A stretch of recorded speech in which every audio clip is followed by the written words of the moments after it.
Me sorprendió mucho que dijeras, me da miedo manejar, porque creo que es lo único que te da miedo. O sea, todo lo demás, de verdad te vemos como una mujer muy valiente. Aguerrida, valiente. También nadar me da miedo. Ah, bueno, mira, ya le vamos sumando cosas, pero a ti no te ha dado miedo enfrentarte a extorsionadores, a gente que como AMLO tiene la mirada en 1950 y uno de ellos es Noroña. Dios. A ver, cuéntanos, ¿qué pasó con Noroña? Porque esta semana se enojó. Digo, qué raro que se enoje ese señor, ¿no? ¿A poco? Como que su inteligencia emocional. No es cierto, No, tampoco. Es muy tranquilo el señor. También es otro cavernícola por ahí. Gerardo Fernández Noroña, desde mi particular punto de vista, no pretendo generalizar, pero representa esa doble cara de personas que se dicen cercanos a ciertas prácticas populares y demás, pero que en realidad son la representación machista de un México que tendría que estar ya en el pasado. Y está muy acostumbrado a un espectáculo. No le niego sus atributos de tribuno en la Cámara de Diputados, es buen orador ahí, ¿no? Pero está acostumbrado a anteponer la ofensa, la descalificación. Y un día, en el 2019, se le ocurrió ir a Tlaxcala y lanzar no solo descalificaciones hacia tu servidora, difamaciones que han lastimado mucho mi vida personal, familiar, política, sino hacerse ver para someter y decir, yo como buen machín, le puedo callar la boca a esta señora, ¿no? Y dijo una serie de cosas que yo no quiero repetir, ¿no? No vale la pena. No vale la pena. Y entonces en la costumbre que él tenía, porque ya había hecho muchas cosas así en la Cámara de Diputados, y de pronto llegaba y ofendía a una compañera y de pronto regresaba y le ponía flores y le decía, no, todo un espectáculo legislativo. A mí me parece que algo que tendríamos que recuperar en el país es la seriedad de las instituciones, que no se hagan aburridas, pero eso no significa que se hagan poco serias. Claro. Y Sí. el Congreso es un recinto de la representación de todos, pero la característica principal tendría que ser el respeto. Y yo no le iba a permitir a personajes como él que usara todo eso para vanagloriarse y para decirle al mundo y al país en este caso, ¿no?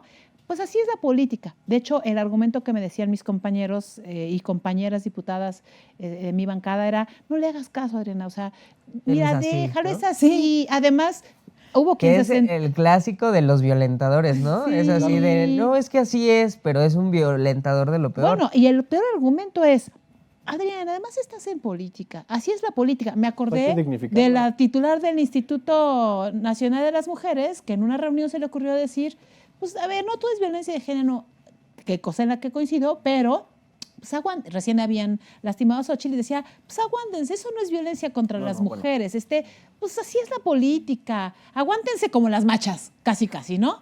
Entonces, eso era Noroña.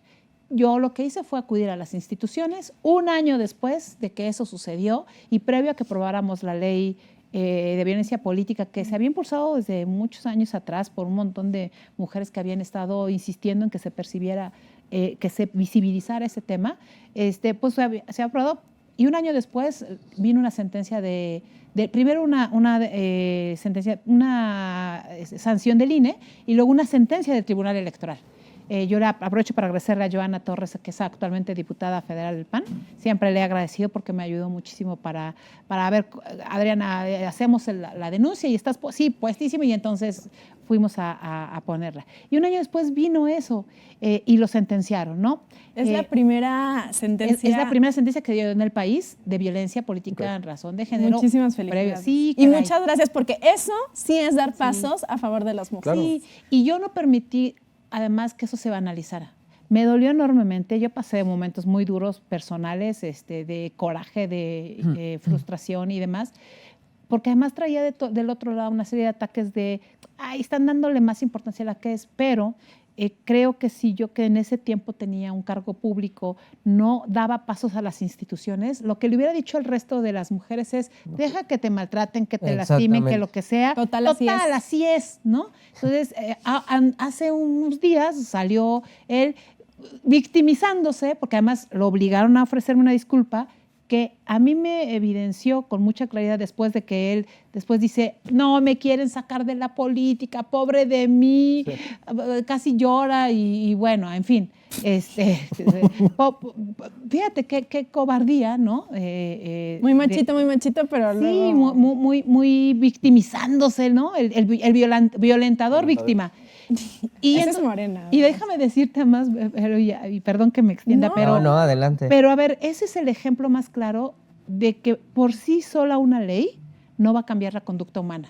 Y yo lo he venido insistiendo, si no hay una política pública que cambie la conducta humana, o sea, lo que demostró el diputado Noroña recientemente es que su conducta no va a cambiar y que la disculpa que ofreció fue una disculpa obligada porque si no le quitaban, efectivamente lo hubieran metido al registro de violentadores y le hubieran quitado toda posibilidad de ser candidato. Hoy se está quejando, pero a ver, ya fue candidato después de eso, ¿no? Ya fue ¿Y ya cuántos diputado. años lleva de legislador? Que Sí, no exacto, manche ya. también. No, o sea, Y que además, déjame decirte, Adriana, tiene gran importancia este tema de la violencia, porque en un país en donde son asesinadas más de 10 mujeres todos los días, no hay cabida para violencia política de género ni para ningún tipo de violencia.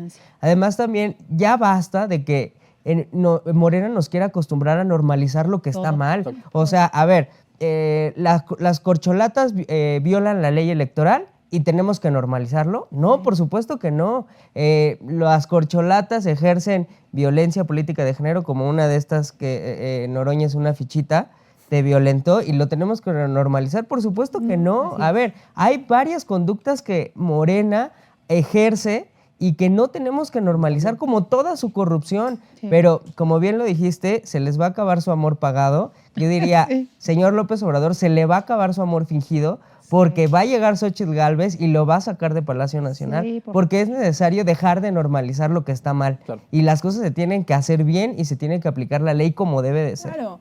Y si queremos un México diferente, tenemos que quitarnos de estas narrativas de así es. No, pues así es no ahorita. Es. Que así no debe ser. Diferente. A mí me gustó, perdón que los interrumpa, a mí me gustó, ahorita que platicaste esto, me viene a la mente algo que me dijo una persona muy importante, que es, ustedes están para dignificar la política.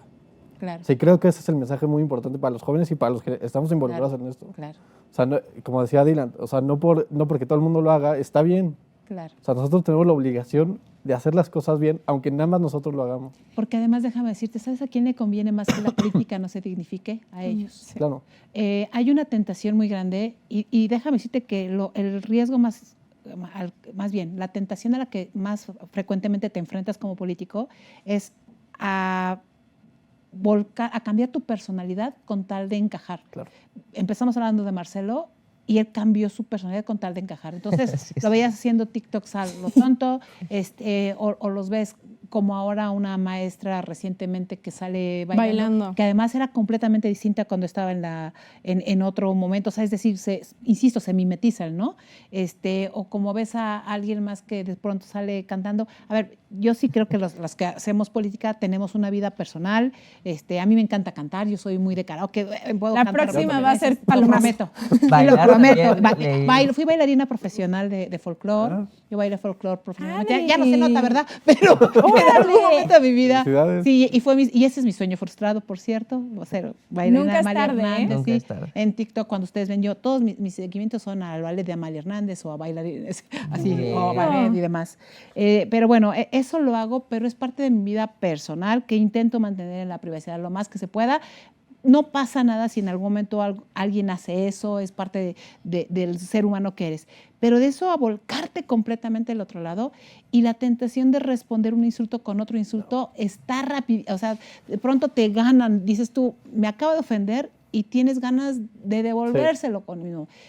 A mí me ha costado un poco de trabajo aguantarme, pero creo que a la larga el hecho de que te aguantes no respondiendo con la misma agresión, yo intento no usar adjetivos que lastimen enormemente, quizá descripciones sí, pero adjetivos que sean ofensivos, ¿no? Lo intento no usar, porque has tocado de veras algo muy importante.